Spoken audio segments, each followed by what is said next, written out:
Hello, good morning mga ka-Big Time. Today is November 21, 2023. Ito lang po ang ating Big Time Hearings Original. Follow na kayo dito para updated kayo palagi.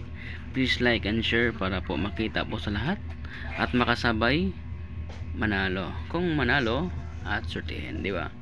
So bago tayo mag-start, no, recap muna tayo sa result kahapon. Okay. So ito na po. So yan po ang ating recap kahapon, no. 2 PM 450. Congratulations sa mga nakalahutay, no. Lahutay lang dyan mo kung matagaan mo combination. So mag-uul tanong daghang tanatagaan pero way ni daog or wala nakarambol. So alagaan nyo lang talaga. 5 PM 6067.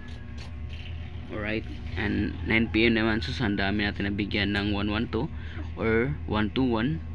Alright, sa mga VIP number. So napakasayang po, no, marami tayong nabigyan pero hindi na naman sila nakaalaga. Sayang din yung nabigyan ko ng 112 target pero 1 week na. So kung wala man akong binigay sa inyo ng bagong number, i-maintain nyo lang yan, alagaan nyo lang kahit isang 1 month pa.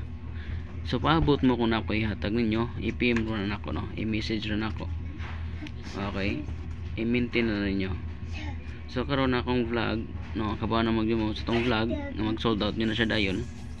So ana lang, okay, basta mo message ko ninyo ana, i-maintain lang. Okay, so today November 21, 2023 naatay VIP number. So mao na tong VIP number for today. So ayan po ang ating VIP number for today, 222 666.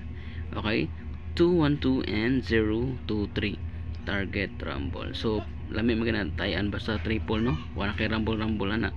So ano lang kamo rumble sa 212 og 023. Ay mag-ingon na hindi mo hilig rumble, sa tupad mo hilig mo kadaog.